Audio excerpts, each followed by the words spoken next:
नमस्कार दोस्तों, अब स्क्रीन आप देख रहे होंगे जहां चारों तरफ चुनाव की गतिविधियों पर नजरें टिकी हुई हैं, तो दूसरी तरफ एक गतिविधि और भी है जो सुप्रीम कोर्ट में चल रही है। जी हां, सुप्रीम कोर्ट में एक सुप्रीम फैसले का इंतजार, और वो है अरविंद केजरीवाल की जमानत। और अरविंद केजरीवाल की जमानत को लेकर और अरविंद केजरीवाल के इस केस को लेकर लगातार हम पल पल की रिपोर्ट आप तक पहुंचाते रहे। और वहां सुप्रीम कोर्ट में जो बातें हुई, जो कुछ हुआ है, वो सब अब फिर से एक बार दोबारा पहुंचाने के लिए हम आपके सामने हैं। आप जानते हैं कि कोर्ट की कार्यवाही शाम 5 बजे तक चलती है और उसमें 4 बजे तक अमूमन बहस चलती है। आज 2:30 बजे तक बहस होने के बाद जजेस जो हैं लगभग 2:45 बजे उठ गए, बेंच उठ गई, और उसके बाद फैसले का इंतजार अभी तक बना रहा। अब आगे क्या कुछ हुआ है वहां तक हम चलेंगे, कोर्ट भी चलेंगे, कोर्ट में क्या कुछ चल रहा है वो भी बताएंगे। सुप्रीम कोर्ट में यह फैसला, अरविंद केजरीवाल का फैसला क्यों अहम है और इस फैसले से देश की राजनीति पर क्या असर पड़ने जा रहा है, और सबसे बड़ी बात कि यह तीसरा फेज किस दिशा में जा रहा है। क्या अरविंद केजरीवाल की गिरफ्तारी को अवैध घोषित करने के लिए जो सुप्रीम कोर्ट में याचिका दाखिल की गई है, जिसे दिल्ली हाई कोर्ट ने खारिज कर दी थी, उस याचिका का भी असर इस चुनाव पे पड़ेगा? क्या इस चुनाव पर लोग, जांच एजेंसियों में जो कुछ चल रहा है उनके ऊपर भी असर पड़ेगा? क्या यह चुनाव उस दिशा में जा रहा है जिस दिशा में यहां सुप्रीम कोर्ट में अभिषेक मनु सिंघवी जो अपनी बात रख रहे थे उसका असर पड़ेगा? तो बहुत कुछ है, इन सब बातों पर हम चर्चा करेंगे और साथ साथ सुप्रीम कोर्ट में क्या कुछ चल रहा है यह भी आप तक हम लेके चलेंगे। तो बहुत इंपॉर्टेंट बातें, इंपॉर्टेंट दलीलें हम आप तक पेश करने जा रहे हैं, और इनमें आप जानते हैं कि अभी तक हुआ क्या। सुप्रीम कोर्ट में इस मसले को लेकर आज 11 बजे सुनवाई शुरू हुई। 11 बजे जब सुनवाई शुरू हुई तो ईडी की तरफ से दलील पेश करने के लिए additional solicitor general S V Raju आए और उन्होंने अपनी बातें रखनी शुरू की। लेकिन एसवी राजू तमाम दलील जब पेश कर रहे थे तो सवाल जो उठाए जा रहे थे बेंच की तरफ से, यानी कि जजेस की तरफ से, उन सवालों का जवाब देने में बहुत परेशान नजर आए, यानी कि वहां वो परेशान होते नजर आए। और इसलिए क्योंकि अभिषेक मनु सिंघवी जो अरविंद केजरीवाल की तरफ से अपनी बातें रख चुके हैं, उन्होंने अपनी जो दलीलें पेश की थी उन दलीलों के आधार पर कहीं ना कहीं जजेज, यानी जो 2 जजों की बेंच है, जस्टिस संजीव खन्ना और जस्टिस दीपांकर दत्ता, इन दोनों में एक सहमति नजर आ रही थी, इसलिए क्रॉस क्वेश्चन कर रहे थे। और उसके बाद जो कुछ हुआ हम आप तक पहुंचाते रहे। जो साथी हमारे पहले और दूसरे कार्यक्रम को नहीं देखे हैं उनके लिए रिकैप करना जरूरी है। आप जानते हैं कि अरविंद केजरीवाल की गिरफ्तारी हुई थी 21 मार्च को, और 21 मार्च की रात को ही अरविंद केजरीवाल ने अपनी गिरफ्तारी को इलीगल घोषित करने के लिए एक याचिका दायर की सुप्रीम कोर्ट में। लेकिन दूसरे दिन चूंकि वो मामला जो है वो पहुंच गया था जिस बेंच में, उस बेंच में जस्टिस बेला त्रिवेदी जी भी थी, और शायद इसीलिए उस मामले को विड्रॉ कर लिया गया था। लेकिन वहां से विड्रॉ करके वो चले गए थे हाई कोर्ट में। हाई कोर्ट में 3 दिन तक सुनवाई होती है, उसके बाद हाई कोर्ट इस फैसले पर, इस नतीजे पर पहुंचता है कि इस याचिका को खारिज कर दिया जाए। उसके बाद ये मामला आता है सुप्रीम कोर्ट में। सुप्रीम कोर्ट में जब ये मामला आता है तो पहले तो 7 दिनों का समय दिया जाता है इधर ईडी को, और इस पर अपनी बात रखने के लिए, हलफनामा दायर करने के लिए। अमूमन ऐसा ही होता है, नोटिस जारी किया जाता है। सबसे पहले नोटिस जारी किया गया सुप्रीम कोर्ट की तरफ से, उस नोटिस का जवाब आया ईडी की तरफ से। जवाब आने के बाद अब बात जो है, सुनवाई शुरू हुई। 3 मई को पहली सुनवाई होती है, और 3 मई से जो दलीलें पेश होती हैं वो बहुत ही एक अलग दिशा में जाती हुई दलीलें। 3 मई, 4 मई 2 दिन दलीलें पेश की जाती हैं, फिर 7 मई आज। और लेकिन जो दूसरे दिन जब दलील पेश की जाती है तो वहाँ पर कहीं ना कहीं सुप्रीम कोर्ट इस बात पर अपने आप खुद वो तैयार नजर आता है कि क्यों ना हम सबसे पहले अरविंद केजरीवाल को अंतरिम जमानत दे दें। और वहां पूछा भी जाता है कि आपने अंतरिम जमानत के लिए या पूर्ण जमानत के लिए आपने याचिका दायर क्यों नहीं की।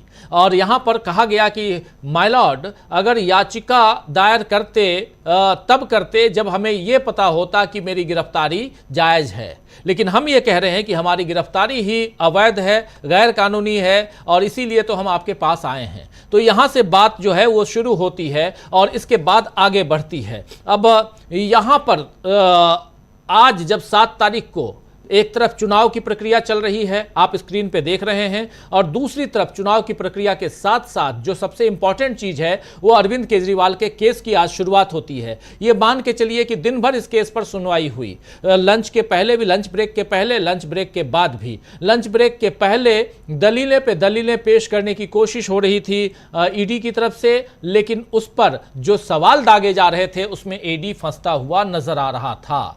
और उसके बाद फिर सेकेंड हाफ में भी वहां पर भी ईडी की तरफ से जो दलीलें पेश की गई, क्योंकि अब वहां पर एसबी राजू जो हैं वो साफ उन्होंने कहा कि आई एम हैंडीकैप्ड, मैं कुछ नहीं कह सकता। फिर तुषार मेहता आए, तुषार मेहता देश के सॉलिसिटर जनरल हैं, उन्होंने अपनी बात, सरकारी बात रखना शुरू की, और उसके बाद उन्होंने भी साफ साफ कहा कि मैं, और उसमें एक महत्वपूर्ण बात यही आई कि अरविंद केजरीवाल जो हैं वो एक राजनेता हैं, और राजनेता के साथ अगर आप ऐसा करते हैं तो एक सामान्य आदमी के ऊपर भी इसका प्रभाव पड़ेगा, ये ईडी की तरफ से कहा गया। यानी इनको आप जमानत दे देते हैं विशेष परिस्थिति में, तो विशेष परिस्थिति में और भी लोग हैं जो कल को मांगेंगे जमानत। ये बात आई थी वहां सामने, लेकिन वहां कोर्ट ने साफ साफ कहा कि अगर आप इसको और पीछे लेके जाना चाहते हैं तो परिस्थितियां और बदलती हुई आएंगी और आप परेशान नजर आएंगे। 3 तारीख को जब सुनवाई हुई थी, आज की सुनवाई से पहले जब 3 तारीख को सुनवाई हुई थी, तो यह भी पूछा गया था, जस्टिस खन्ना ने पूछा था कि क्या आम आदमी पार्टी के खिलाफ कोई मुकदमा चलाया जा रहा है, आम आदमी पार्टी के खिलाफ, क्योंकि पार्टी भी इसमें इन्वॉल्व है, यह कहा गया था राजू की तरफ से, ईडी की तरफ से। तो इन्होंने, सिंघवी साहब ने कहा था कि नहीं हुआ है। जस्टिस खन्ना ने यह भी कहा था कि आम आदमी पार्टी को आरोपी बनाया जाए। तो ये जस्टिस खन्ना ने सिंघवी से बोला था कि जस्टिस राजू कह रहे हैं कि वो भविष्य में आम आदमी पार्टी को भी आरोपी बनाया जाएगा। तो इस पर सिंघवी ने उस समय कहा था कि इसका मतलब ये नहीं है कि आप अरविंद केजरीवाल को गिरफ्तार कर लेंगे। आम आदमी पार्टी को आप अगर यहाँ पर किसी भी रूप में इस केस में घसीटते हैं तो इसका मतलब थोड़ी है कि आप अरविंद केजरीवाल को गिरफ्तार कर लेंगे। जस्टिस खन्ना ने कहा था कि किसी का प्रतिनिधि होना सबूत नहीं है, आप गलत हैं, प्रभारी व्यक्ति को जिम्मेदार माना जाता है, और ये सारी बातें आई थी। तो ये सब उस समय की बात है 3 तारीख की। लेकिन आज की बात बहुत महत्वपूर्ण है, और आज की बात कितनी महत्वपूर्ण है इसके लिए चर्चा के लिए हमारे साथ 2 साथी मौजूद हैं। हमारे साथ प्रशांत टंडन जी भी हैं और अमलेंदु उपाध्याय जी भी हैं। प्रशांत जी, पहले आपके पास आना चाहता हूं। उधर कोर्ट से जो कुछ आता है हम जल्दी से लेके आएंगे ही, इंतजार अभी भी है। कोर्ट ने देखिए 2 बातें कही हैं। एक, उन्होंने कहा कि मैं, अगर आप इस पर और बहस चाहते हैं तो हम केस की तरफ चलें। यानी कि केस क्या है, याचिका क्या है, अरविंद केजरीवाल की गिरफ्तारी गैरकानूनी है, ये याचिका है, इसकी तरफ चलें। और इसकी तरफ चलेंगे तो इसमें हम परसों की बात कर सकते हैं, परसों सुन सकते हैं, और परसों अगर नहीं तो नेक्स्ट वीक में। लेकिन नेक्स्ट वीक भारी पड़ने वाला है, अगला सप्ताह आपके ऊपर भारी पड़ सकता है, ईडी महोदय, ईडी को इन्होंने कहा है। लेकिन वहां तक हम जाएं और इंतजार कर रहे हैं हम कि हो सकता है कि यह फैसला आ भी जाए, क्योंकि जजेज उठ के गए और उन्होंने कुछ कहा नहीं है। जजेज अगर कुछ कह के जाते, अमूमन यही होता है, अमूमन नहीं 100% यही होता है, जजेज कुछ ना कुछ कह के जाते हैं कि ठीक है, इसको आज की बात पूरी हुई, अब आगे हम सुनवाई करेंगे, डेट दे रहे हैं। उन्होंने कुछ नहीं कहा, अभी तक इंतजार है।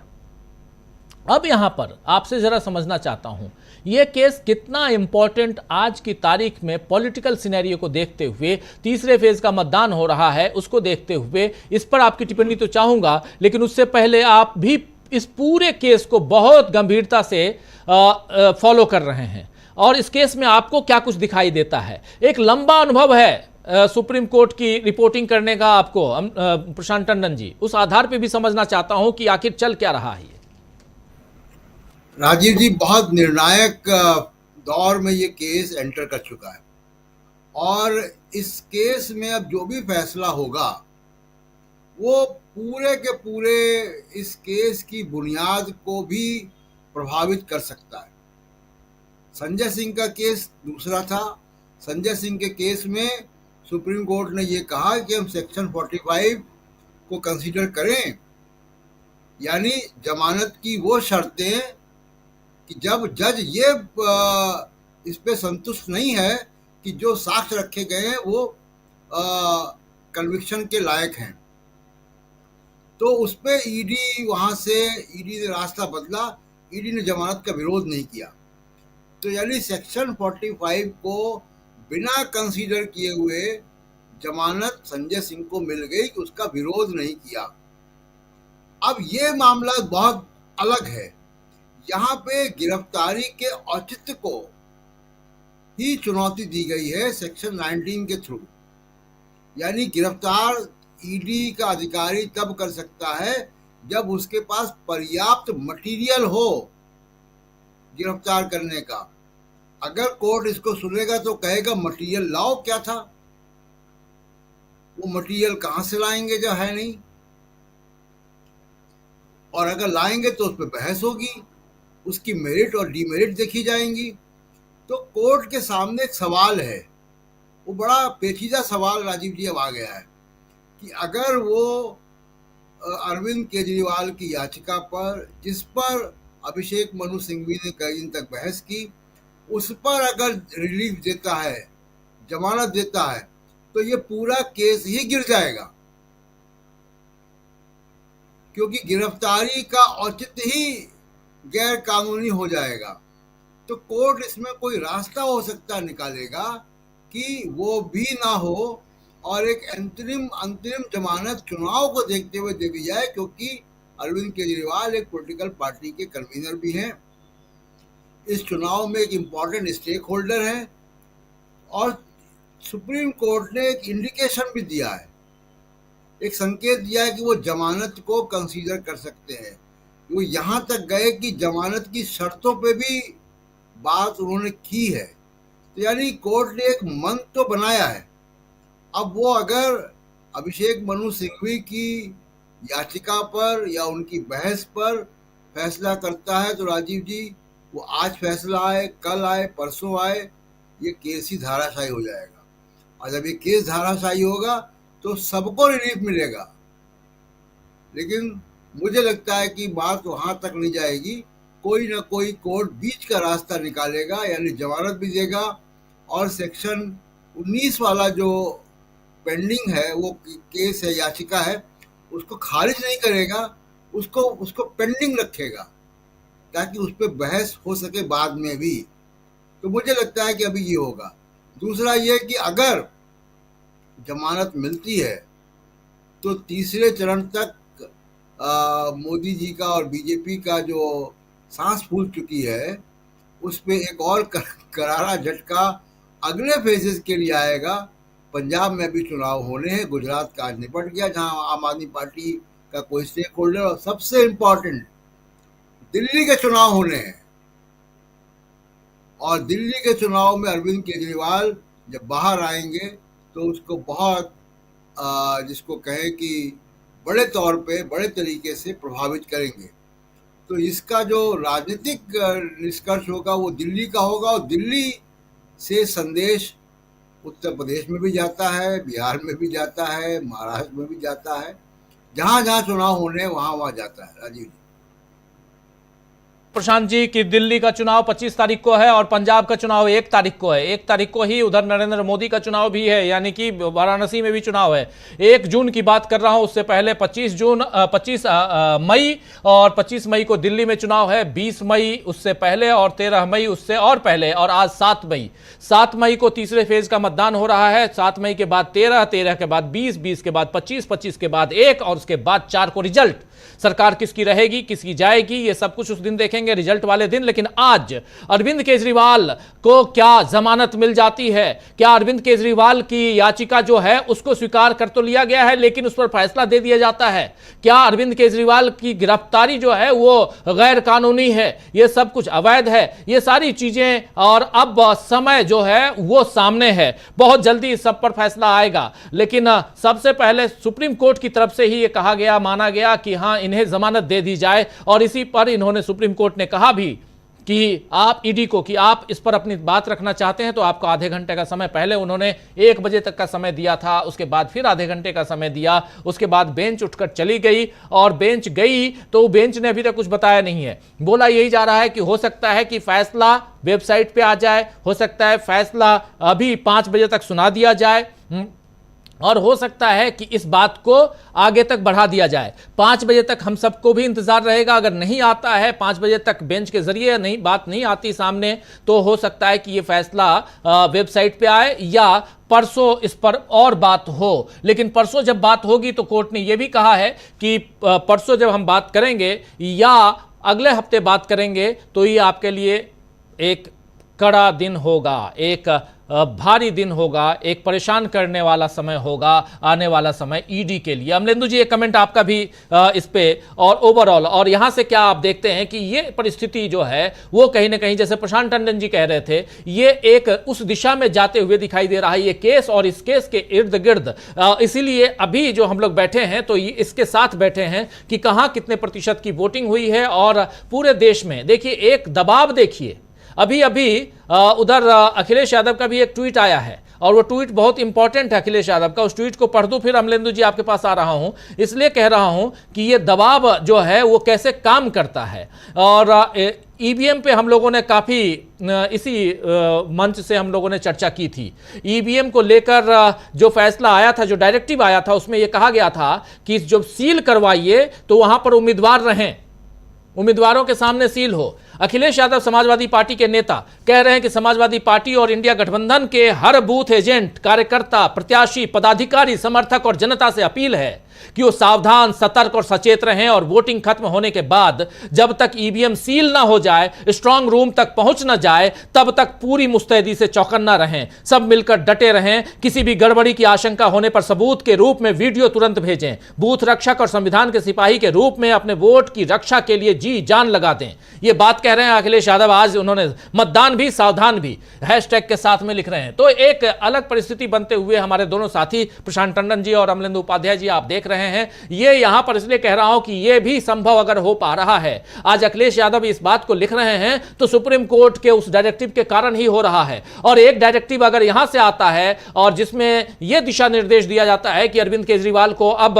रिहा किया जाता है और वो खुलकर चुनाव प्रचार में रहेंगे, क्योंकि उन्होंने साफ कहा कि अरविंद केजरीवाल एक सामान्य साधारण आदमी नहीं है, राजनीतिक आदमी है। और अभी चुनाव जो है, ये सुप्रीम कोर्ट ने कहा कि चुनाव 5 साल में एक बार आता है और ऐसे वक्त में गिरफ्तार करना उचित नहीं है। और उसमें जो सवाल पूछे जा रहे थे उन सवालों का जवाब ईडी नहीं दे पा रही थी, इसलिए भी यहां पर सुप्रीम कोर्ट ने जो बातें रखी है बहुत महत्वपूर्ण। हालांकि यहां पर तुषार मेहता जो सॉलिसिटर जनरल हैं वो बुदबुदाने लगे, वो थोड़ा सा उस ढंग से बिहेव करने लगे जो बेंच को पसंद नहीं आया। लेकिन ठीक है, ये उन दोनों का आपसी मामला है, लेकिन देश के संविधान के तहत ही सब कुछ होता है। कोई आगे है, कोई पीछे है, कोई आसंदी पर बैठा है, कोई नीचे है, ये सारी बातें चलती हैं। और इन सारी बातों को पर पूरे देश की नजरें निगाहें टिकी रहती हैं, जैसे हमारी आपकी निगाहें टिकी हुई हैं। अमलेंदु जी, यहां से क्या कुछ आप देख रहे हैं? जो मामला आज हुआ है, जो बहस चली है, उस बहस को ही थोड़ा सा आगे बढ़ाने की कोशिश कीजिए और उसके जरिए जरा दिखाइए, बताइए कि ये चुनाव पर कितना प्रभावी हो सकता है।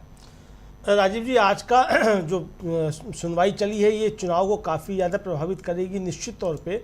और एक बात तो साफ हो गई है कि अरविंद केजरीवाल को अगर जमानत मिलने का कोई आधार है तो मतलब इंटरिम जमानत, एक तो अरविंद केजरीवाल ने जमानत के लिए अप्लाई नहीं किया, वो सीधे सीधे गिरफ्तारी को क्वैश कराने के लिए गए कि ये गिरफ्तारी अवैध है, असंवैधानिक है और ये गिरफ्तारी किसी भी तरीके से जायज़ नहीं है। सुप्रीम कोर्ट ने स्वयं राजीव जी इसको लेकर के अपनी बात रखी कि इसको जो है किस तरीके से जमानत दिया जाना बहुत ज़्यादा ज़रूरी है, चूँकि ये जनहित का मामला है और चुनाव 5 साल में एक बार आता है। तो अरविंद केजरीवाल चूँकि एक कहा जाए कि पार्टी के मुखिया भी हैं और दिल्ली के चुने हुए मुख्यमंत्री, यह आज टिप्पणी की माननीय उच्चतम न्यायालय ने कि ये मुख्यमंत्री जो हैं दिल्ली के चुने हुए मुख्यमंत्री हैं, तो इनको जो है वो इसलिए इंटरिम जमानत दी जानी है।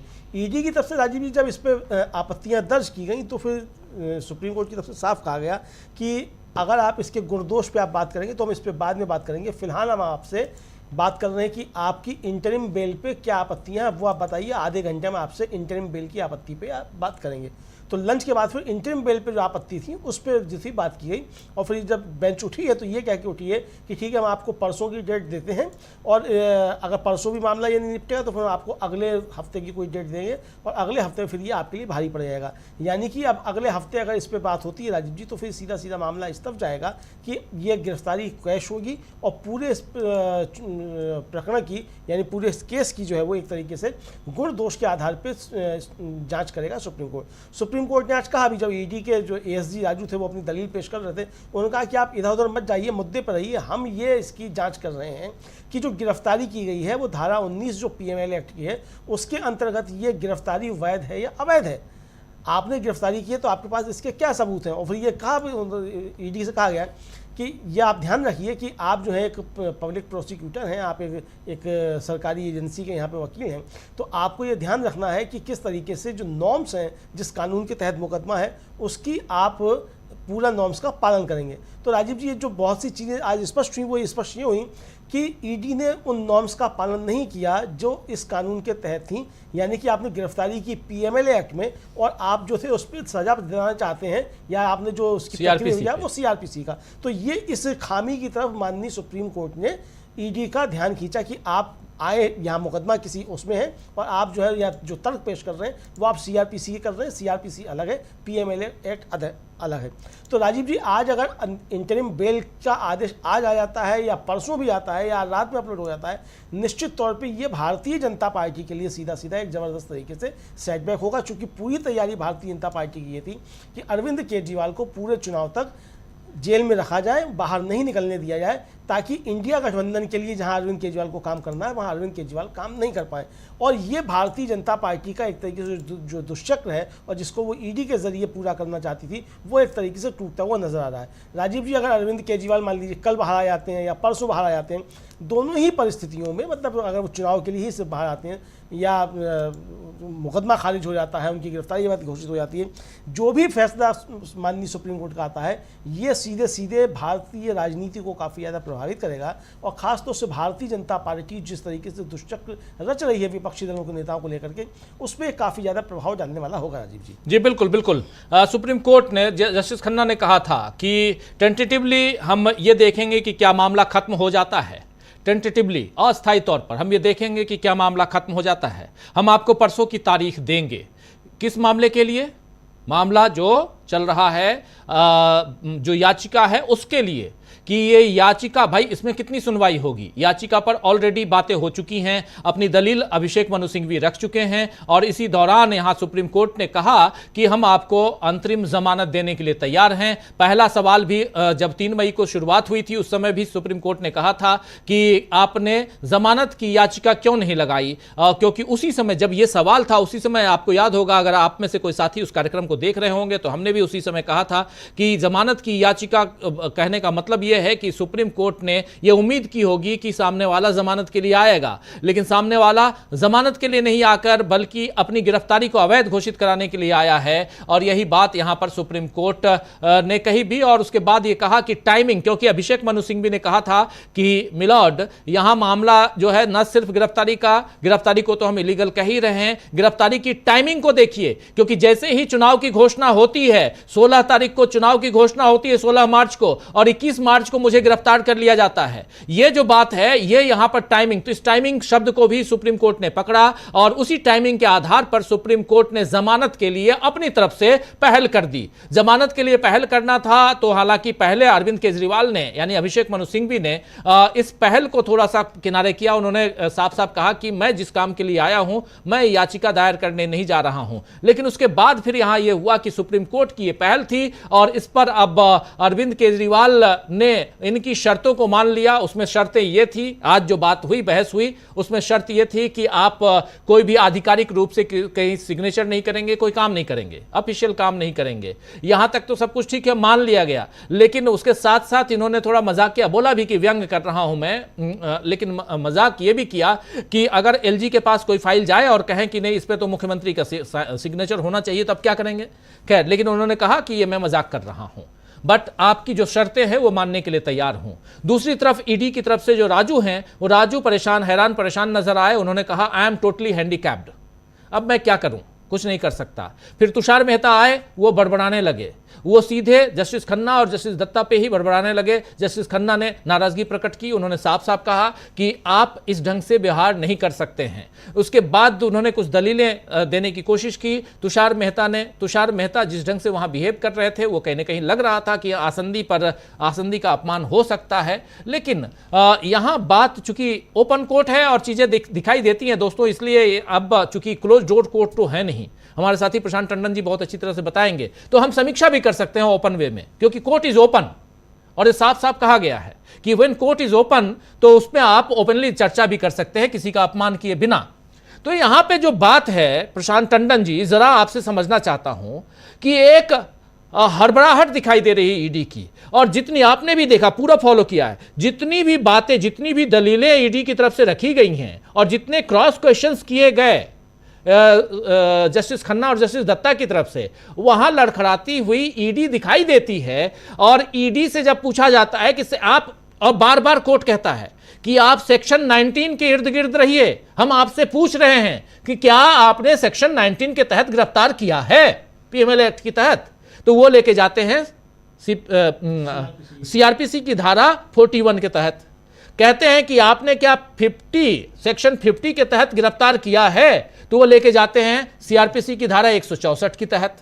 फिर कहते हैं कि 45 के तहत हम बात करते हैं, 45 के तहत आप याद कीजिए, अभी आप कह भी रहे थे 45 के तहत अगर संजय सिंह को जमानत देने की बात आई तो ईडी के हाथ पैर फूल गए थे, 45 की बात आती है तो फिर वो करनी काटते हैं, तो ये सब आता है। यानी एक गोल गोल चीजें आती हैं। इसमें 2-3 केसेस का जिक्र भी होता है। एक केस का जिक्र होता है, 3 नाम लिए जाते हैं अरविंद केजरीवाल की तरफ से, यानी अभिषेक मनु सिंघवी की तरफ से। उसमें नारायण राणे का नाम आता है, उसमें नाम आता है शंभू शंकर दास का, शिव शंकर दास का, उसमें नाम आता है फिर चंद्रबाबू नायडू का। और ये नाम इसलिए देते हैं क्योंकि कहते हैं कि जब इन तीनों को इसी ईडी ने पूर्ण जमानत दी है, फुल, वो कहीं बोल सकते हैं, भाषण दे सकते हैं, बयान दे सकते हैं, सब कुछ कर सकते हैं, तो मुझे क्यों रोका जा रहा है। ईडी का कहना है कि ये कोई काम ही नहीं कर रहा है, तो ये इस पद पे क्यों बैठा हुआ है। ईडी ये भी कह रहा है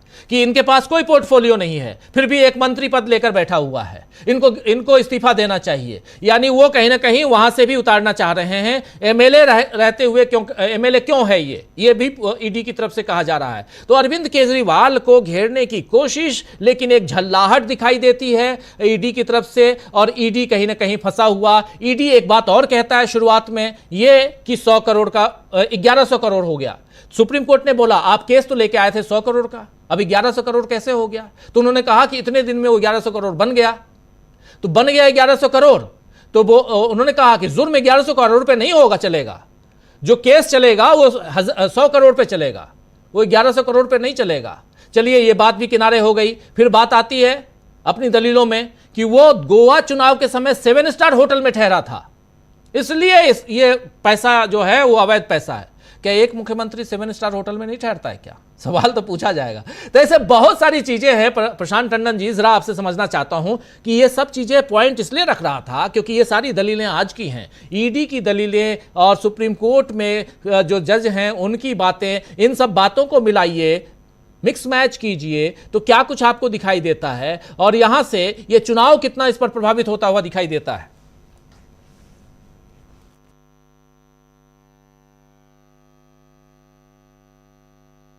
जरा Prashant ji. Enforcement directorate Rajiv ji law and order संभालने वाली पुलिस नहीं है। वो फाइनेंशियल क्राइम को ट्रैक करके उसका इन्वेस्टिगेशन करती है। तो सीआरपीसी के तहत या आईपीसी के तहत उनका अख्तियार प्राइमा फेसी नहीं बनता है, पहली बात। दूसरी बात यह कि वो एक पॉलिटिकल पार्टी की तरह बिहेव नहीं कर सकते कोर्ट रूम के अंदर। अरविंद केजरीवाल मुख्यमंत्री क्यों हैं, उन्होंने पोर्टफोलियो को क्यों नहीं लिया, वो विधायक रह सकते हैं, मुख्यमंत्री क्यों हैं, ये सारे सवाल पॉलिटिकल सवाल है और संवैधानिक दायरे के अंतर्गत है। अरविंद केजरीवाल एक संवैधानिक पद पे बैठे हुए व्यक्ति हैं, चुनाव जीते हुए व्यक्ति हैं। वो उनके पास पोर्टफोलियो है या नहीं है, इसका इसका इसका सरदर्द ईडी को नहीं पालना है। ये सवाल उनसे एलजी पूछ सकता है, क्या भाई आपने पोर्टफोलियो क्यों नहीं लिया? और पोर्टफोलियो ले या ना ले, भारत का संविधान मुख्यमंत्री या प्रधानमंत्री को ये कहता है कि there shall be a cabinet headed by chief minister और prime minister for the aid and advice of governor और president of India, whichever the case में बी। तो उसके पास मंत्रालय कौन से हैं कौन नहीं, ये उसके विवेक पर है, जो किसी और के विवेक पर नहीं है। तो ईडी अपना दायरा क्रॉस कर रहा है। ईडी की परेशानी राजीव जी क्या है इस केस में? ये पहला केस ऐसा पहुंचा संजय सिंह का और अरविंद केजरीवाल का, जिसमें ईडी ने पिछले 8-9 साल में जो 95% जो विपक्ष के लोगों को परेशान किया है, सरकारें गिराई हैं, दल बदल करवाए हैं। अब ये वहां पे पहुंच गया है केस कि जिन धाराओं के तहत ये डराते रहे हैं, उन धाराओं पे सवाल खड़े हो रहे हैं। और इस पे अगर सुप्रीम कोर्ट ने कोई नजरिया अपना ले लिया, तो इनका पूरा जो ताश का घर है, मुख्य तौर पे 3-4 धाराओं का, सेक्शन 50 पे, सेक्शन 70 पे और सेक्शन 19 पे, जिसके तहत जो चुनौती हुआ है, मैं तीनों धाराओं को 1-1 मिनट में बता देता हूं। देखिए सेक्शन 70 क्या कह रहा है, जो ईडी ने कोर्ट में रखा है इनकी गिरफ्तारी को लेके, कि साहब अरविंद केजरीवाल क्योंकि आम आदमी पार्टी के मुखिया हैं, सरकार के मुखिया हैं, तो इनकी सरकार में या इनकी पार्टी के मेंबर के द्वारा अगर कोई क्राइम किया गया तो इनकी भी लायबिलिटी बनती है। सेक्शन 70 राजीव जी पॉलिटिकल पार्टी के लिए नहीं लिखा गया, सेक्शन 70 लिखा गया कंपनीज के लिए। कंपनी का कोई मुलाजिम अगर कोई आर्थिक अपराध करता है, तो उसके सीईओ की या मैनेजिंग डायरेक्टर या चेयरमैन की भी उतनी ही जिम्मेदारी बनती है। इसलिए बनती है क्योंकि वो कर्मचारी है उसका, पॉलिटिकल पार्टी का कर्मचारी नहीं होता, वॉलंटियर होता है। पॉलिटिकल पार्टी का स्ट्रक्चर डिफरेंट होता है। तो पॉलिटिकल पार्टी के लिए वो एप्लीकेबल है या नहीं है, इसमें कोर्ट को अपना नजरिया लेना है। अभिषेक मनु सिंघवी ने इसका भी आर्गुमेंट रखा, और यही आर्गुमेंट रखा जो मैं बता रहा हूं। दूसरा कि सेक्शन 19 जिसके तहत गिरफ्तारी को चुनौती हुई है, कि आपके पास उतने मटेरियल फैक्ट होने चाहिए कि गिरफ्तारी संतोषजनक लगे। वो मटेरियल सुप्रीम कोर्ट को बताना पड़ेगा अगर सुप्रीम कोर्ट इसको कंसीडर करेगा। सेक्शन 50 ईडी को बहुत बड़ी ताकत देता है राजीव जी। वो ताकत है कि सेक्शन 50 के तहत ईडी सम्मन कर सकता है किसी को भी, और उसकी वो कार्रवाई सिविल कोर्ट के जैसी होगी। यानी उसका सम्मन रिफ्यूज करने पर कुर्की भी हो सकती है। सिविल कोर्ट के बराबर ताकत है उसके पास। उसको उसके सामने दिया गया बयान 164 जैसे बयान जैसा होगा, मजिस्ट्रेट के सामने दिया गया बयान जैसा होगा, पुलिस के सामने दिया गया बयान जैसा नहीं होगा। तो ये बहुत बड़ी ताकत सेक्शन 50 ईडी को देता है। और सेक्शन 45 जिसके तहत जो सवाल उठ गया था संजय सिंह की बेल के समय, कि अगर कोर्ट ये समझेगा कि मटेरियल फैक्ट उतने नहीं है, एविडेंस उतने नहीं है कि जो किसी को कन्विक्ट करा सके, किसी को सजा दिला सके, तब सेक्शन 45 के तहत जमानत हो सकती है। अगर सेक्शन 45 के तहत संजय सिंह की जमानत होती, केस ही गिर गया होता। यही बात अगर सेक्शन 19 पीएमएलए के तहत बेल मिलती है अरविंद केजरीवाल को, जो फिलहाल मुझे अभी नहीं लग रहा है, तो ये पूरा केस ही गिर जाएगा राजीव जी, वो गिरफ्तारी ही अवैध हो जाएगी। और जब अरविंद केजरीवाल की गिरफ्तारी अवैध होगी तो फिर वो मनीष सिसोदिया के ऊपर भी एप्लीकेबल होगा, फिर वो संजय सिंह पे भी एप्लीकेबल होगा। संजय सिंह की गिरफ्तारी है, वो जमानत पे है, बात अलग है, लेकिन गिरफ्तारी तो है। तो इसलिए ये बड़ा जो है निर्णायक मोड़ पे है ये केस। और मुझे लगता है कि अगर सुप्रीम कोर्ट कोई रिलीफ भी देगा तो कोई तरीका एंटरिम बेल का हो सकता है कि निकालेगा, ये देखते हुए कि अरविंद केजरीवाल एक इम्पॉर्टेंट स्टेक होल्डर हैं, इलेक्शंस चल रहे हैं और इलेक्शन के समय उनका जो मौलिक अधिकार है, उनका एक अधिकार है कि वो पॉलिटिकल एक्टिविटी में पार्टिसिपेट करें। और जो फैसला अरविंद केजरीवाल पे होगा वो हेमंत सोरेन के लिए भी रास्ता खोलेगा। उनकी भी गिरफ्तारी ऐसे ही हुई है, वो भी उतने ही बड़े पॉलिटिकल स्टेक होल्डर है, उनके राज्य में भी चुनाव है, तो उनकी गिरफ्तारी का भी रास्ता खोलेगा। राजीव, सही कह रहे हैं। और यहाँ पर जो महत्वपूर्ण बात है, सुप्रीम कोर्ट ने जो इस लंबी बहस चली आज सुप्रीम कोर्ट में, आपने देखा 2 दिनों की बहस पहले चल चुकी है और आज तीसरी बहस, और एक लंबी बहस सुबह से लेकर दोपहर के बाद भी बहस चली, लंच के बाद भी। और सुप्रीम कोर्ट ने सुनवाई कर रहे हैं जो दोनों जजों की बेंच जो है, आप जानते हैं वहाँ पर जो 2 जज हैं वो संजीव खन्ना है, जस्टिस संजीव खन्ना और जस्टिस दीपांकर दत्ता। इन दोनों ने कहा कि केजरीवाल चुने हुए सीएम हैं और दिल्ली का चुनाव सामने है, ये साधारण स्थिति है, प्रचार करने देने से कोई हर्ज नहीं है। बेंच ने यह भी कहा कि हम सिर्फ अंतरिम बेल पर बात कर रहे हैं, हम और कोई ये बात नहीं कर रहे हैं, कोई दूसरी बात नहीं कर रहे हैं। और 5 साल में एक बार आता है चुनाव का समय, ये कोई फसल काटने का नहीं है कि हर 6 महीने में फसल आ जाता है, मतलब ये खेती किसानी का मामला नहीं है, बल्कि ये जो है चुनाव का मामला। चुनाव 5 साल में एक बार होता है, ये फसल की कटाई जैसा नहीं है जो हर 4 से 6 महीने में होगी।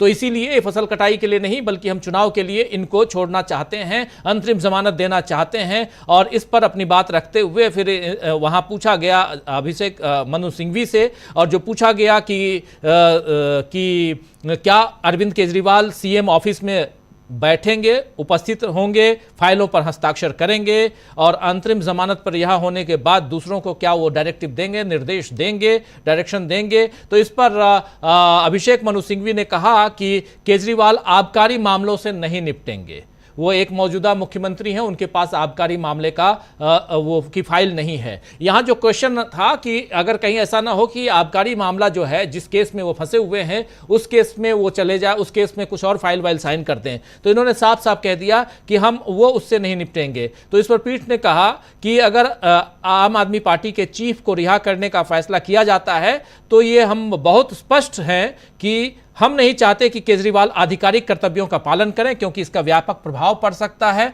हम सरकार के काम में बिल्कुल भी हस्तक्षेप नहीं चाहते हैं, ये आपकी इच्छा है कि आप मुख्यमंत्री बने रहना चाहते हैं। आज ये वैधता का नहीं बल्कि औचित्य का सवाल है। हम सिर्फ चुनाव के कारण अंतरिम जमानत पर विचार कर रहे हैं, अन्यथा हम इस पर बिल्कुल भी विचार नहीं करते। जस्टिस दत्ता ने यह कहा था कि चूंकि चुनाव का वक्त है इसलिए हम इस पर विचार कर रहे हैं, चुनाव का वक्त नहीं होता तो हम इस पर बिल्कुल विचार नहीं करते। यह साफ साफ प्रशांत टंडन जी जो आप कह रहे हैं, जिधर इशारा कर रहे हैं कि हेमंत सोरेन के लिए भी दरवाजा खुलेगा जैसे ही इनको, और इसके बाद ये बेंच जो है ये उठती है। हालांकि ईडी ने इस पर पुरजोर अपनी तरफ से विरोध किया। ईडी ने सवाल पूछते हुए यह भी कहा कि एक राजनेता के पास सामान्य नागरिकों की तुलना में कोई विशेष अधिकार नहीं है। वो सामान्य नागरिक है, क्या अभियोजन का सामना कर रहे सभी सांसदों और विधायकों को जमानत पर रिहा कर दिया जाना चाहिए? आज की तारीख में 5000 से ज्यादा ऐसे लोग हैं जो जिनमें सांसद भी हैं, और इस आधार पर क्या उनको भी रिहा कर देना चाहिए, उनको भी जमानत दे देनी चाहिए? यानी पुरजोर तरीके से वहां पर ईडी ने अपनी बात रखी, लेकिन ईडी वहां झल्लाहट में भी दिखाई दिया। ईडी ने कहा क्या एक राजनेता को आम आदमी की तुलना में स्पेशल ट्रीटमेंट मिल सकता है? 5000 लोग अभियोजन का सामना कर रहे हैं, क्या होगा अगर वे सभी कहते हैं कि वे प्रचार करना चाहते हैं? 6 महीने में 9 समन दिए गए, समय चुनने के लिए ईडी को दोषी नहीं ठहराया जा सकता है, ये साफ साफ। लेकिन जब सवाल पूछा गया सुप्रीम कोर्ट की तरफ से कि आपने, जब आपके पास ये नाम आया पिछले साल फरवरी मार्च में अरविंद केजरीवाल का नाम, तो आप आज इस साल यानी 2023 में फरवरी मार्च में नाम आता है, 2024 के मार्च में आप 21 मार्च को गिरफ्तार करते हैं। इतने दिनों तक कर क्या रहे थे आप? आपको अगर गिरफ्तार करना था तो आपने क्यों नहीं गिरफ्तार किया? इस पर भी ईडी का जवाब था कि चूंकि हमने 9 समन भेजे, अगर वो समन पे आ जाते तो हम गिरफ्तार नहीं करते। आप याद कीजिए प्रशांत टंडन जी की ये बात हाई कोर्ट में उसी दिन जिस दिन गिरफ्तारी हुई है उसी दिन ईडी ने कहा है कि हम उनको गिरफ्तार नहीं करने जा रहे हैं, लेकिन 3 घंटे बाद आप गिरफ्तार कर लेते हैं। आखिर कहां से फोन आ गया, क्या बातें हो गई, ये पूछा तो जाएगा, ये सवाल तो होगा कि आखिर क्या था कि अचानक आनन फानन में आपको गिरफ्तार करना पड़ा अरविंद केजरीवाल को। तो ये सारे सवाल ऐसे सवाल हैं जहां कहीं ना कहीं ईडी फंसते हुए दिखाई देती है। और दूसरी तरफ इनको गिरफ्तार किया गया, उधर अरविंद केजरीवाल की न्यायिक हिरासत भी बढ़ गई है। अब एक बात यहां पर जो उस समय कही गई, वो बात ये कही गई कि हम देखते हैं इस पर, अगर आप चाहते हैं कि बहस हो तो बहस को हम आगे 9 तारीख को बढ़ा सकते हैं, 9 तारीख तक कर सकते हैं, या अगले सप्ताह भी जा सकते हैं, लेकिन अगला सप्ताह जो है भारी पड़ने वाला है। साफ साफ सुप्रीम कोर्ट ने कहा कि अगला सप्ताह भारी पड़ेगा, लेकिन उससे पहले वो भारी पड़े, लेकिन उससे पहले 9 तारीख को इस पर हम सुनवाई कर सकते हैं, मगर वो सुनवाई जमानत नहीं बल्कि केस पे होगी। ये सारी बातें हुई हैं और इसके बाद अब चूंकि 4:45 होने को है, अभी तक कुछ भी आया नहीं है। इसका मतलब हम यही मान के चलें कि ये अब 9 तारीख पे शिफ्ट हो चुका है। प्रशांत जी और अमलेंदु जी क्या कहेंगे? जी राजीव, बिल्कुल अब तो ये समझाया कि 9 तारीख पे शिफ्ट हो चुका है, और अगर कोई इंटरिम फैसले जमानत पे फैसला आता भी है तो वो वेबसाइट पे अपलोड हो जाएगा, या हो सकता है कल उसको अदालत जो है वो अदालत में आकर के पढ़ दे जब बेंच बैठेगी। लेकिन अब लगता है ये परसों ही आएगा, मतलब परसों ही हो सकता है फैसला भी इंटरिम बेल का भी जो परसों ही सुनाया जाए, उसके बाद फिर मसले पर आगे चल करके बहस हो। चूँकि जिस तरीके की चीज़ें सब हो चुकी राजीव जी, चूँकि आधे घंटे का समय दिया था ईडी को कि आपको आधे घंटे में जो इंटरिम बेल है उस पर आपको जो है वो आपत्ति दर्ज करने के लिए आपको समय दिया जाएगा, तो आधे घंटे आप उस पर जाकर के बात कर लीजिए। उसके बाद जो है फिर हम इस पर आगे चर्चा करेंगे। तो आधे घंटे से ज़्यादा तो तर्क रख लिया ईडी ने विरोध करते हुए इंटरिम बेल का। तो अब इंटरिम बेल पे तो अब विरोध करने का कोई आधार नहीं, चूँकि बेंच उठी ये कह करके कि ठीक है आगे जो है हम आपको परसों की डेट देते हैं, परसों की डेट पे फिर आगे चर्चा की जाएगी। यानी परसों से राजीव जी जब चर्चा होगी तो केस पे चर्चा होगी, इंटरिम बेल पे जो भी ये आदेश है वो सुप्रीम कोर्ट का आ जाएगा, और ये काफ़ी महत्वपूर्ण होगा राजीव जी। जी बिल्कुल बिल्कुल, ये हो सकता है क्योंकि अभी तक और ये दोनों जजों की बेंच जो है ये उठ तो गई, लेकिन इन लोगों ने कुछ भी फैसला नहीं सुनाया। इन लोगों ने इतना ज़रूर कहा था कि इस पर टेंटेटिवली हम परसों बात कर सकते हैं, इसको हम आगे भी बढ़ा सकते हैं आगे, लेकिन अगला सप्ताह बहुत भारी पड़ने वाला है आप लोगों के लिए, खासकर ईडी के लिए।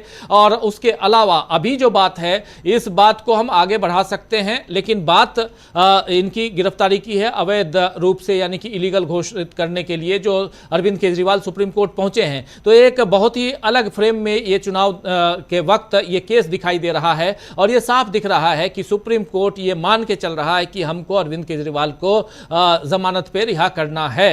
ये साफ दिखाई दे रहा है, ये माना जाए प्रशांत टंडन जी? देखिए, सुप्रीम कोर्ट ने अपना इंटेंट तो दिखा दिया है, और एक बात और है राजीव जी, उन्होंने फैसला रिजर्व नहीं किया है। फैसला रिजर्व करते तो इसकी घोषणा करते कि हमने सुनवाई पूरी कर ली और फैसला रिजर्व कर दिया है। तो हो सकता है कि इसमें थोड़ी देर की सुनवाई और भी करें और ओपन कोर्ट में इसको सुनाएं फैसले को।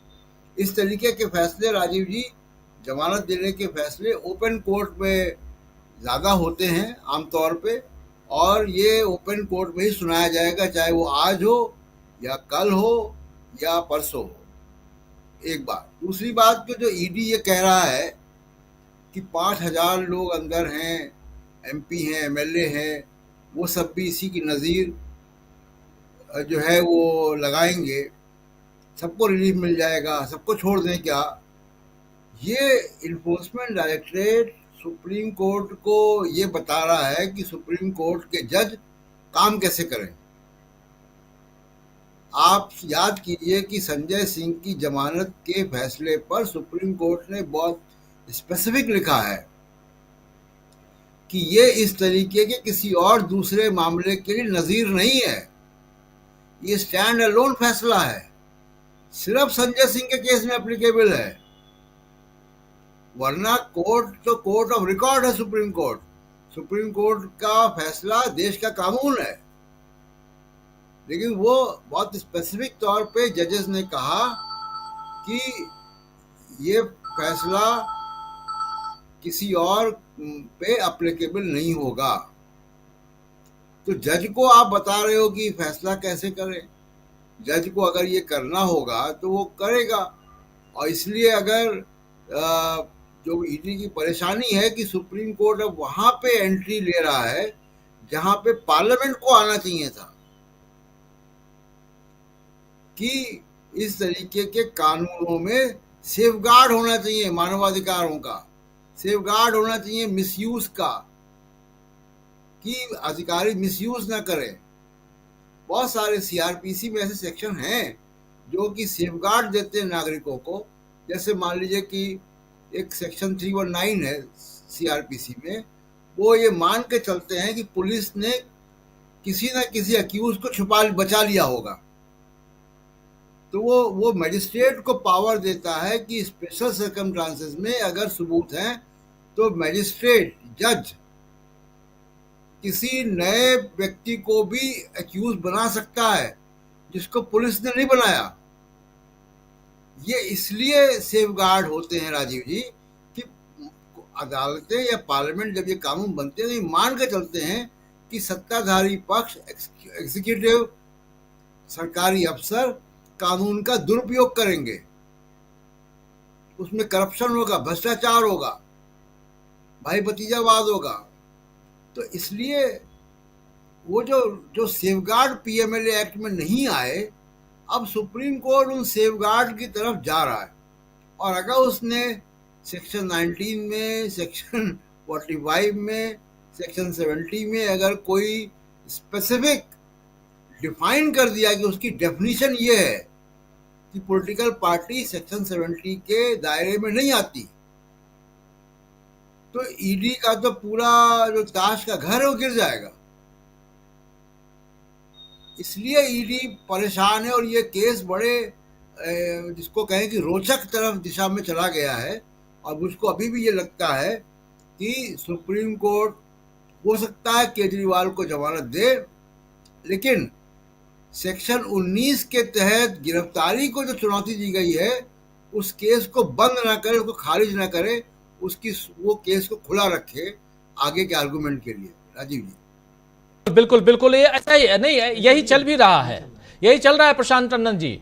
सुप्रीम कोर्ट ने साफ साफ कहा है कि ये जो है आर्गुमेंट में, सुप्रीम कोर्ट ने जब जमानत के लिए कहा तो उसने अंतरिम जमानत के लिए तो उसने कहा कि चूंकि ये केस अभी लंबा सुनवाई इस पे चलनी है, जो इलीगल के लिए आपने वो किया है, याचिका दायर की है, लेकिन आप पैरेलली ये भी कह रहे हैं कि चूंकि चुनाव का वक्त है तो हम सबसे पहले इनको इंटरिम बेल के लिए वो करते हैं, राजी होते हैं, और उसके बाद हम इस पर सुनवाई करेंगे। यानी अंतरिम जमानत देने के लिए तैयार हैं, लेकिन वो सुनवाई जारी रहेगी आगे। तो ये है जो आप कह रहे हैं, ये ऑलरेडी इसको क्लियर कर चुका है सुप्रीम कोर्ट। तो ये होना ही है, ये एक इंपॉर्टेंट पहलू है कि ये होना है। और इसको खारिज नहीं कर रहा है सुप्रीम कोर्ट, क्योंकि सुप्रीम कोर्ट इस पर सुनवाई कर रहा है। जितनी दलीलें पेश की गई हैं अरविंद केजरीवाल की तरफ से, उन दलीलों वो दलीलें जमानत के लिए नहीं की गई हैं, वो दलीलें पेश की गई हैं उसके लिए कि हमारी गिरफ्तारी इलीगल है, आप उस पर आइए।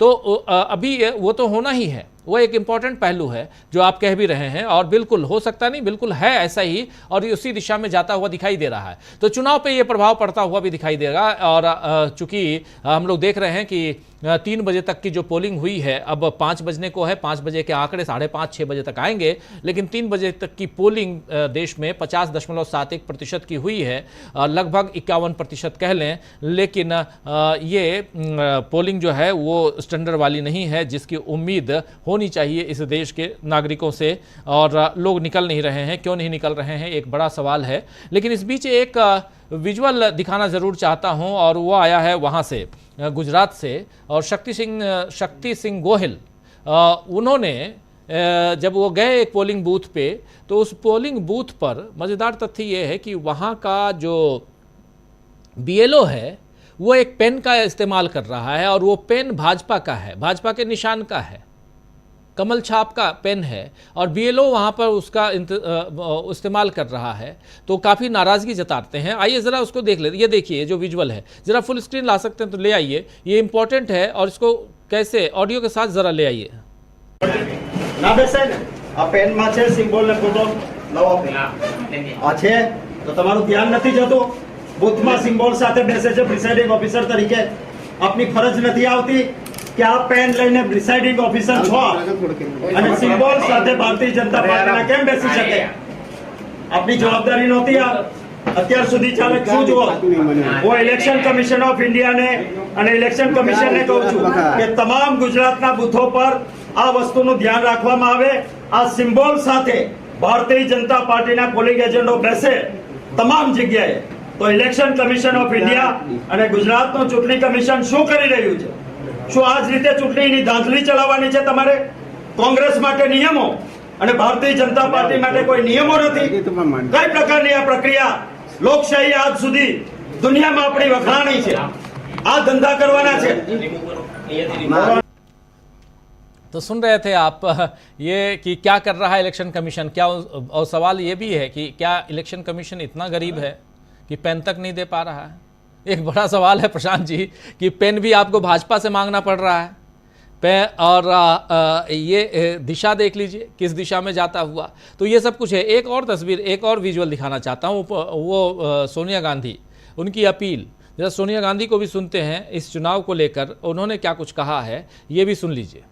मेरे प्यारे भाइयों और बहनों, आज देश के हर कोने में युवा बेरोजगारी, महिलाएं अत्याचार, दलित, आदिवासी, पिछड़े और माइनॉरिटीज भयंकर भेदभाव झेल रहे हैं। ऐसा माहौल प्रधानमंत्री नरेंद्र मोदी और भाजपा की नीयत की वजह से है। उनका ध्यान किसी भी कीमत पर सिर्फ सत्ता हासिल करना है, राजनीतिक लाभ के लिए नफरत को बढ़ावा दिया है। कांग्रेस पार्टी और मैंने हमेशा सभी की तरक्की और वंचितों को न्याय दिलाने के साथ देश को मजबूत करने के लिए संघर्ष किया। आज मैं फिर आपका समर्थन मांग रही हूँ। हमारा न्याय पात्र और हमारी गारंटी का मकसद भी देश को एकजुट रखना और गरीबों, युवाओं, महिलाओं, किसानों, श्रमिकों और वंचित समुदाय को ताकत देना है। कांग्रेस और इंडिया गठबंधन संविधान और लोकतंत्र की रक्षा के लिए समर्पित है। सभी के उज्जवल भविष्य के लिए कांग्रेस को वोट दे और साथ मिलकर मजबूत और एकजुट भारत बनाए। धन्यवाद। जय हिंद।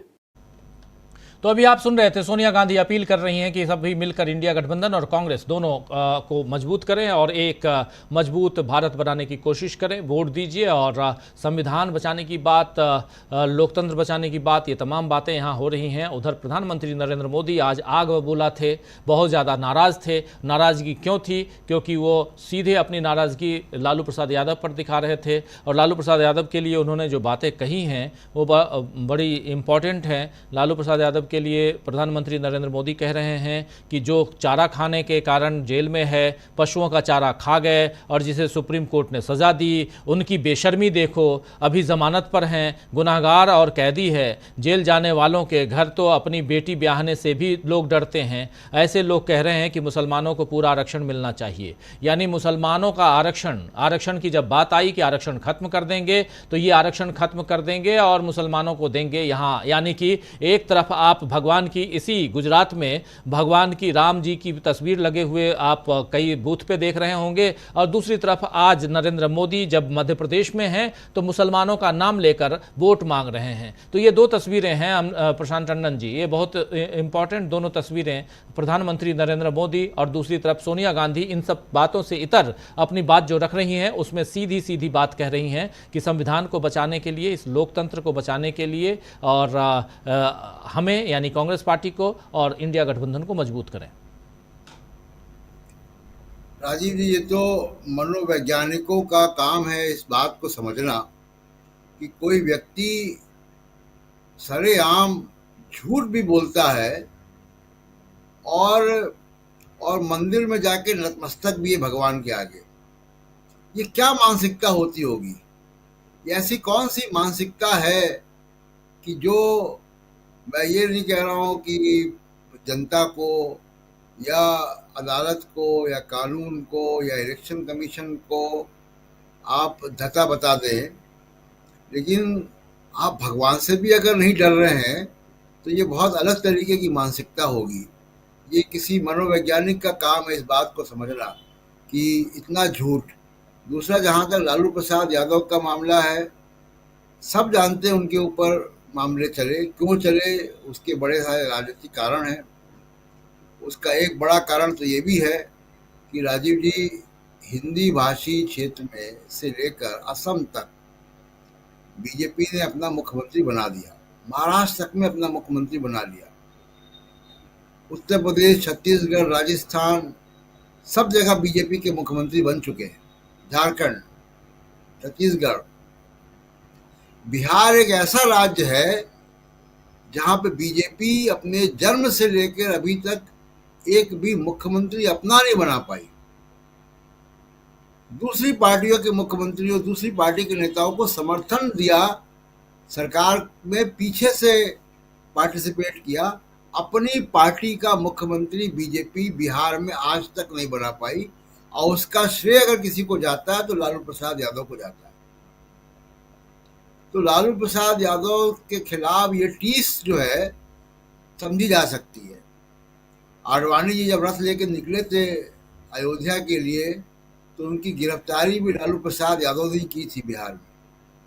तो ये बड़े गहरे जख्म हैं जो लालू प्रसाद यादव को बुरा भला कहलवाते हैं।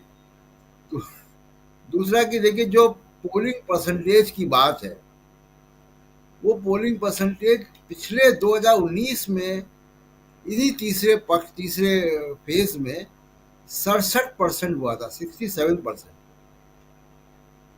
अब मुझे जरा अंदेशा है कि क्या ये 67% आज जा पाएगा?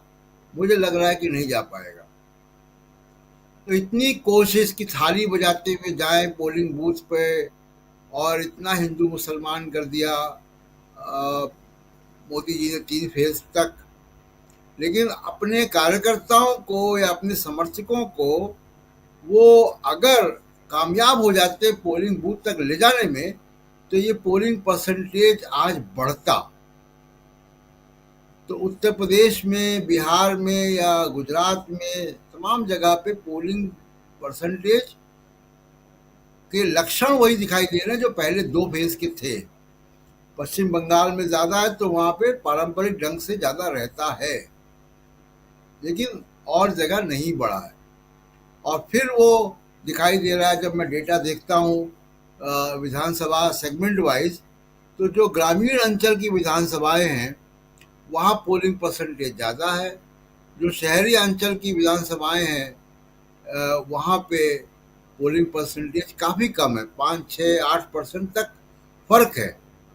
तो आप समझ सकते हैं कि किसका वोटर नहीं निकल रहा है, किसको परेशानी होनी चाहिए।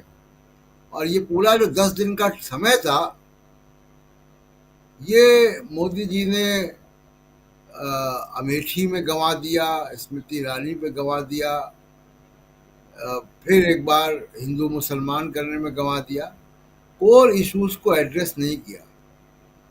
सब जानते हैं लालू प्रसाद यादव के ऊपर जो आरोप लगे हैं, क्या नहीं, कैसे है, क्या नहीं है। इंडिया गठबंधन के बारे में भी जो उनका मैनिफेस्टो है सब जानते हैं, आपका झूठ सच सब मिला के लोग जानते हैं। आप बताएं ना कि आपको तीसरी बार क्यों लाया जाए। मोदी साहब 10 दिन के अपने इस ब्रेक में ये नया विमर्श नहीं जोड़ पाए अभी भी, और आज 280 से ऊपर 282 सीटों पर चुनाव हो चुका है। 6 बजे खत्म हो जाएगा, अभी से 50 मिनट बाद। तो आधी लोकसभा तो बन चुकी है, और उस आधी लोकसभा में बीजेपी का मेजॉरिटी मार्क जो है वो नहीं होता दिखाई दे रहा है। और अगर वो मेजॉरिटी मार्क होता हुआ नहीं दिखाई दे रहा है इन 3 चरणों में, तो मुझे नहीं लगता कि उसकी जो भरपाई है वो अगले चरणों में होगी, क्योंकि अगले जो चरण बचे हैं उसमें इंडिया गठबंधन के भी क्षेत्र है वो जहां वो उनको परफॉर्म अच्छा कर रहा है। तो मोदी साहब अपने समर्थकों को, बाकी छोड़ दीजिए, बाकी दूसरे जगह वो क्या कर पा रहे हैं क्या नहीं कर पा रहे हैं, अपने समर्थकों को भी वो उद्वेलित नहीं कर पा रहे हैं कि वो मतदान केंद्रों पर जाए और वोट करे। राजीव जी बिल्कुल बिल्कुल आप सही कह रहे हैं। और ऐसे बहुत कुछ हम आने वाले समय में इन तमाम मसलों पे चर्चा करेंगे। एक तरफ आप देखते हैं कि अरविंद केजरीवाल का केस, दूसरी तरफ चुनाव, और चुनाव में भी अभी 5 बजे का वक्त, 5:06 देख रहा हूँ घड़ी में और इस वक्त अब चुनाव आयोग हालांकि 5 बजे तक के आंकड़े जो हैं वो लगभग 5:30 बजे के बाद ही आएंगे, लेकिन जो अभी तक के आंकड़े हैं और वो हैं 3 बजे तक के आंकड़ों की बात हम कर रहे हैं, चुनाव की बात कर रहे हैं, केसेस की बात कर रहे हैं। देश में बड़ी उथल पुथल है और इस हलचल उथल पुथल के बीच जो चुनाव है वो तीसरे फेज का चुनाव, ये किस दिशा में जा रहा है, दिन भर लगातार एक महा कवरेज की तरह हम आप तक पहुंचा रहे हैं। अलग अलग मसलों पे 2-3 अलग अलग चीजों को लगातार दिखाने की कोशिश, सुप्रीम कोर्ट में क्या कुछ चल रहा है वो भी, और इस चुनाव के दौरान क्या कुछ चल रहा है ये भी। हमारे तमाम साथी प्रशांत टंडन जी, अमलेंदु उपाध्याय जी और भी तमाम साथी सब आपके साथ बने हुए हैं और हर रिपोर्ट, हर विश्लेषण से आपको वाकिफ करवा रहे हैं। और यहां से एक ये बहुत महत्वपूर्ण है कि आप और हम मिलकर कुछ अच्छी चीजें, अच्छी जानकारी जो फेक ना हो और वो जानकारी जो बहुत इंपॉर्टेंस रखती है, इसलिए क्योंकि इससे देश के जो संविधान को बचाने की बात हो रही है उस संविधान पे भी असर पड़ता हुआ दिखाई देता है। तो बहुत कुछ है और इन सब के बीच हम लगातार चर्चा कर रहे हैं। इस कार्यक्रम को ये कहते हुए कि सुप्रीम कोर्ट से अभी तक कुछ भी नहीं आया है अरविंद केजरीवाल को लेके। अरविंद केजरीवाल का मामला अब 9 तारीख तक चला गया है, ये साफ दिखाई देता है। मेरी बातों से हमारे 2 जज जो हमारे साथ बैठे हुए हैं, प्रशांत टंडन जी और अमलेंदु उपाध्याय जी, ये इस बात से ज़रूर सहमत होंगे, क्योंकि उधर 2 जजों की जो पीठ है वो उठ गई और लेकिन बिना कुछ बताए हुए उठी है। वो उन्होंने ये ज़रूर कहा था कि टेंटेटिवली मैं ये कह सकता हूँ कि या तो परसों की तारीख देंगे हम, या हम अगले सप्ताह देंगे, लेकिन तैयार रहिए जो अगला सप्ताह भारी हो सकता है। ये भी यहाँ पर साफ साफ दिखाई देता है कि अरविंद केजरीवाल का जो केस है, जो अभिषेक मनु सिंघवी लड़ रहे हैं, उस केस में दम है और उसी आधार पर यह केस आगे बढ़ेगा। लेकिन अरविंद केजरीवाल को अंतरिम जमानत मिलेगी ये भी तय दिखाई दे रहा है। और उसका विरोध, पुरजोर विरोध करते हुए ईडी, लेकिन ईडी में जब राजू से ये काम नहीं हुआ तो उनके सुपर बॉस जो हैं वो आए और उन्होंने भी जो बातें जिस ढंग से रखी हैं, कहीं ना कहीं वो थोड़ा सा बेंच को पसंद नहीं आई, लेकिन फिर भी दलीलें वहाँ पेश की गई और बेंच ने अब इसे बढ़ा दिया है। अभी तक कुछ नहीं आया है तो हो सकता है कि इसे बढ़ा दिया है, हो सकता है, क्वेश्चन मार्क के साथ मैं कह रहा हूँ कि इसे 9 तारीख यानी परसों के लिए। लेकिन आज जो कुछ हो रहा है इस देश में, अभी आपने सोनिया गांधी को देखा, अभी आप एक विजुअल देख रहे हैं, ये शक्ति सिंह गोहिल का, जो गुजरात में हैं, कांग्रेस पार्टी के नेता, बड़े नेता हैं, और ये एक BLO को देख रहे हैं कि वो जो बूथ लेवल ऑफिसर जो है वो क्या कर रहा है।